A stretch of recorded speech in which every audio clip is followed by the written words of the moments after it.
Am I the a-hole for saying it's not my problem if my ex and her husband can't afford their kids? I, 30 male, was married to Marin, 30 female, and we have a son together who's now 8. When Marin was pregnant, I found out she was cheating on me with James, 33 male. James had a girlfriend who was pregnant at the same time. When my son was born, we needed a DNA test to find out if I was his father or James was. As Marin's husband, I was the legal father, and that made it easier when the DNA results showed he was actually mine. Because she fought to name James his father. Things were toxic.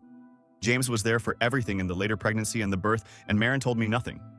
Her parents were the ones who gave me info on when my son was born so I could file with the courts for a DNA test in custody, and our son's birth was also when our divorce could proceed. James's ex ended up giving him custody of their daughter, and so they had her full-time, and my son 50% of the time, and a year and a half later, they had a daughter together.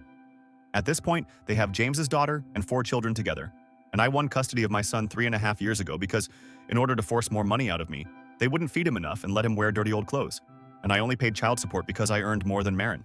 But we had equal parenting time back then. So now Marin sees our son every other weekend. My son's in therapy to help him with all the mess he's witnessed and been a part of in some way in his young life. Marin was also ordered to pay a small amount of child support, but she only paid a few times.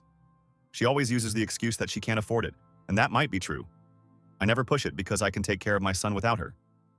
For the last 2-ish years, Marin has looked to me to buy extra school supplies and share them among the 2 school-age kids.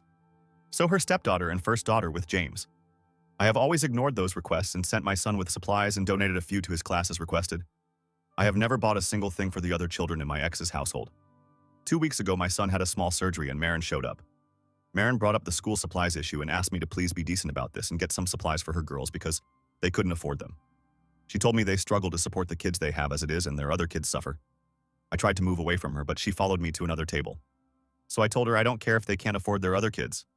I told her that her other children are not my responsibility and she needs to figure something else out. I told her she already denied our kid food to try and get money out of me, and she lost most of her time with him as a result, and my priority was my kid, not the kids she keeps having. I told her I would not discuss it with her again, and I haven't, but she has sent many messages through the co-parenting app the courts have ordered us to use where she calls me an asshole and not a good dad to our kid. My lawyer knows. He tells me to keep ignoring her. And for those who might wonder, this will not remove her visitation with him. It was difficult enough to get primary custody after her denying our son enough food to try and make me pay more. Unless my son is older and doesn't want to see her, or CPS removes the other kids, nothing will change revisitation. Knowing all of this, am I the a-hole? Let me know in the comments.